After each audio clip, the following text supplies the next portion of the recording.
Hello everyone, आज मैं आप लोगों को बताने वाला हूँ ऑटोकैड के अंदर आइसोमेट्रिक के बारे में। एज ए इम्पोर्टेंट टॉपिक है हमारा ये। एज ए अगर आप मैकेनिकल स्टूडेंट्स हैं या सिविल से भी हैं, अगर हम लोगों को छोटे छोटे कंपोनेंट भी बनाने होते हैं तो वो मैकेनिकल के या सिविल के कैसे बनाए जाते हैं, तो वो एज ए सिंपली अगर मैं डेफिनेशन बताने लग जाऊँ आइसोमेट्रिक की, तो isometric is a 2D drawing but represented by 3D drawing. मतलब वो रहती तो 2D में, लेकिन रिप्रेजेंट क्या करती हैं, वो 3D ड्राइंग को करती है। मतलब अभी जो हम लोग इसके अंदर कैसे कितने एंगल पे वर्क करते हैं, वो सारी चीज़ें मैंने आगे वीडियो के अंदर सारी चीज़ें बताई हुई है। एज ए बहुत ही इंपॉर्टेंट टॉपिक है आपका ये आइसोमेट्रिक। एज ए अगर कहीं पर भी हम लोगों को जैसे चेयर वगैरह बनानी है, तो इस टाइप की ड्राइंग्स बनाने के लिए हम लोगों को आइसोमेट्रिक का यूज़ किया जाता है। इसका प्रोसेस क्या है वो मैंने इस वीडियो के अंदर आगे बताया हुआ है। अगर किसी स्टूडेंट ने पहले की वीडियो नहीं देखी है, तो पहले की वीडियो में मैंने आप लोगों को रिप क्लाउड और जॉइन कमांड के बारे में, मतलब एडिटिंग कमांड्स के बारे में बताया हुआ है, तो वो पहले की वीडियो देख सकता है। आइए अब हम लोग चलते हैं कंप्यूटर स्क्रीन पर।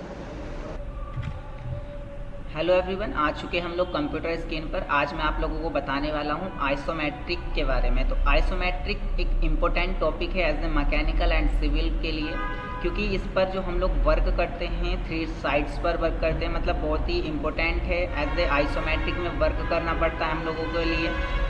इसके लिए हम लोगों के लिए कुछ कमांड्स होती है आइसोमेट्रिक में, और कुछ इसके अंदर जाने के लिए एक अलग कमांड होती है। तो इसमें यहाँ पर अब अगर मैं बताने लग जाऊँ, तो आइसोमेट्रिक का जो यूज़ होता है एज ए 3D को रिप्रेजेंट करने के लिए हम लोग इसका यूज़ करते हैं। तो इसका एक प्रोसेस होता है। इसके लिए हम लोग क्या करेंगे, DS एंटर करते हैं।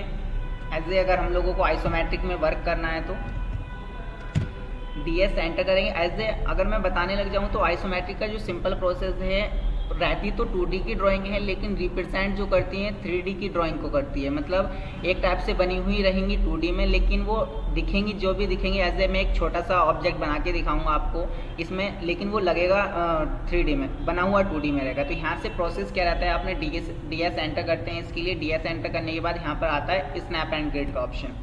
स्नैप एंड ग्रिड पर क्लिक कराएंगे तो नीचे आप थोड़ा सा नीचे जाएंगे, तो अभी तक हम लोग जो वर्क करते थे वो रेक्टेंगुलर स्नैप पे करते थे। अभी जो हम लोगों को वर्क करना है वो आइसोमेट्रिक स्नैप पे करना है। आइसोमेट्रिक स्नैप पे दूसरा ऑप्शन जो आता है हमारा, यहाँ से भी आता है। एज ए ओके पे क्लिक कराएंगे। उसके बाद अगर आपको दूसरा यहाँ से ऑप्शन अगर आप देखेंगे, तो आइसोमेट्रिक आप यहाँ से भी जा सकते हैं आइसोमेट्रिक में। तो यहाँ से अभी हम लोग आइसोमेट्रिक में आ चुके हैं। तो आइसोमेट्रिक में आने का प्रोसेस मैंने आपको बता दिया है। DS एंटर करते हैं। नेक्स्ट इसमें अभी मैं बताने वाला हूँ, यहाँ पर जो आइसोमेट्रिक में वर्क करते हैं वो 3 डायरेक्शन में वर्क करते हैं। यहाँ पर अगर हम लोग देखें, लेफ्ट एंड राइट में चलते हैं, टॉप व्यू बनाते हैं। तो अभी अगर हम लोग देखें तो 3 एंगल पे वर्क करते हैं इसका, एक 90, 150 और 30। अभी अगर मैं यहाँ पे कोई एक ऑब्जेक्ट बना के दिखाता हूँ, सेम कमांड्स वगैरह सब वही यूज़ होंगी, लेकिन इसमें सर्कल यूज़ अलग किया जाता है। अभी यहाँ से देखिए, अभी DS का मैंने अभी बता दिया है कि इसमें आइसोमेट्रिक में जाया कैसे जाता है। तो L एंटर करेंगे। L एंटर करने के बाद यहाँ से क्या करेंगे, बेस पॉइंट देंगे। बेस पॉइंट देने के बाद आपका F8 ऑन होना चाहिए। F8 यहाँ से ऑन कर देते हैं हम लोग। या देखिए आपका दूसरा ऑप्शन यहाँ से भी ऑप्शन आता है, आप यहाँ से भी डायरेक्टली कर सकते हैं। अभी यहाँ पर मैं कुछ एक वैल्यू डालने वाला हूँ, जैसे मैंने यहाँ से 20 कोई वैल्यू डाल दी है। अभी मैं यहाँ पर जूम करूँगा।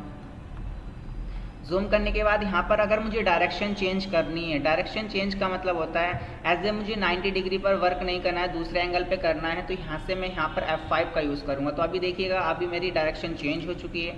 अभी यहाँ से सेम मैं 20 ही वैल्यू डालूंगा। उसके बाद मुझे क्या करना है, इधर की साइड चलना है। 20 मैंने वैल्यू ऐसे डाल दी है, एंड मैंने 20 वैल्यू ऐसे डाल दी है। अभी सिंपली मुझे क्या करना है, नीचे की साइड को चलना है। ऐसे मुझे बॉक्स बनाना है, तो बॉक्स बनाने के लिए मुझे यहाँ पे डायरेक्शन चेंज करनी पड़ेगी। तो F5 का मैंने यूज़ किया। F5 यूज़ करने के बाद यहाँ से फिर मैंने अगैन 20 वैल्यू डाल दी है, एंड अगैन मुझे फिर डायरेक्शन चेंज करनी है। F5 का यूज़ करना है। F5 का यूज़ करने के बाद यहाँ से आपको वैल्यू फिर अगैन आपने 20 डाल दी है, अगैन 20 डाल देते हैं। यहाँ तक मेरा ऑब्जेक्ट बन चुका है। अभी मुझे क्या करना है, स्कैप करके नीचे की साइड को दूसरा ऑब्जेक्ट बनाना है मुझे। यहाँ से अगर मैं देखूँ तो F5 का मैंने यूज़ किया है। यहाँ से मैंने वैल्यू 20 डाल दी, एंटर करते हैं। अभी मुझे ऊपर की साइड को चलना है, तो F5 का यूज़ करेंगे, अगैन 20 डाल दी। एक मेरा बॉक्स बन के रेडी हो चुका है। तो यहाँ पर करना कुछ नहीं है, बस एक डायरेक्शन के लिए F5 का यूज़ करना है और लाइन कमांड का ही यूज़ करना है इसके अंदर। सर्कल के लिए मैं अभी सर्कल की जो शॉर्ट की यूज़ की जाती है यहाँ पर, वो EL एंटर होती है और I एंटर होती है। एज ए आप अगर सिंपल ये वाले सर्कल का यूज़ करने लग जाओ तो नहीं बन पाते हैं। आपने क्या किया, E L enter I enter किया, उसके बाद आप इसका मिड पॉइंट कैसे देखेंगे। मिड पॉइंट देखने के लिए आप सिंपल एक लाइन बना देना। अभी मैं आपको फ्री हैंड बना के दिखा रहा हूँ। यहाँ पर सिंपली यहाँ से मैंने बेस पॉइंट दिया। बेस पॉइंट देने के बाद अभी देखेंगे तो सर्कल भी आपका सेम वैसे ही बन रहा है जैसे line as a direction change करेंगे। तो यहाँ से मैं डायरेक्शन चेंज करने के लिए F5 का ही यूज़ करूँगा। तो यहाँ पर 3 बार अगर देखेंगे, आप 3 बार प्रेस करेंगे तो मतलब डायरेक्शन चेंज होती रहती है 90, 150, 30 इस टाइप से। अभी देखेंगे तो मेरा सर्कल ये परफेक्ट बैठ रहा है, तो मैंने यहाँ से 3 का एक सर्कल बना दिया है ये इस टाइप से। अभी देखेंगे तो एक अगर आप 3D में थोड़ा विजुअलाइज करेंगे तो ये एक ऐसा लग रहा है इसके अंदर एक होल कर दिया गया है। ऐसे ही मैं चाहता हूँ इधर की साइड से ऐसा बने। तो यहाँ से क्या करेंगे, अगैन ई एल एंटर करेंगे, आई एंटर करेंगे और बेस पॉइंट देंगे और यहाँ से मैं वैल्यू सेम वही डालूंगा लेकिन F5 का यूज़ करके आप इसका इस टाइप से सर्कल दिखाओगे। ई एल एंटर करेंगे, आई एंटर करेंगे, बेस पॉइंट देंगे और यहाँ से F5 का यूज़ करेंगे। इस टाइप से आपने वैल्यू डाल दी यहाँ से 3 और एंटर। इस टाइप से आप देखेंगे तो एक टाइप से ऐसा लग रहा है जैसे होल बना हुआ है इस टाइप से। अभी का अगर मैं देखूँ तो आइसोमेट्रिक में केवल इतना ही प्रोसेस होता है। क्या प्रोसेस होता है, F8 आपका ऑन होना चाहिए। नेक्स्ट F5 से आपकी डायरेक्शन चेंज होती है। आइसोमेट्रिक की जो शॉर्ट की होती है मतलब सर्कल की, वो E L enter I enter होती है। सिंपल इसी का यही प्रोसेस होता है। अगैन आप चाहते हो कि जैसे आप रेक्टेंगल और स्नैप में थे सेम वैसे ही चले जाएं उसी में, तो आपका एक ऑप्शन आता है, आप इस पर जाकर भी आप सिंपल वाले उसमें जा चुके हैं। अगर आप चाहते हैं अगैन आइसोमेट्रिक में जाएं तो आइसोमेट्रिक में यहाँ से जा सकते हैं। सॉरी, इस पर क्लिक करा के आप आइसोमेट्रिक पे जा सकते हैं। अगैन आपका अगर नहीं होता है तो यहाँ से आप DS एंटर करेंगे। यहाँ पर अगर आप ऑप्शन देखेंगे तो यहाँ से आपको कौन से व्यू पर जाना है तो यहाँ पे इस टाइप से जा सकते हैं। आप आइसोमेट्रिक में आ चुके हैं। अभी क्या करेंगे हम लोग यहाँ से, अभी सिंपली इसका यूज़ कौन सी ज़्यादातर यूज़ किया जाता है। एज ए आप फर्नीचर बना रहे हैं, चेयर्स बना रहे हैं तो वहाँ पर आप यूज़ कर सकते हैं आइसोमेट्रिक स्नैप का।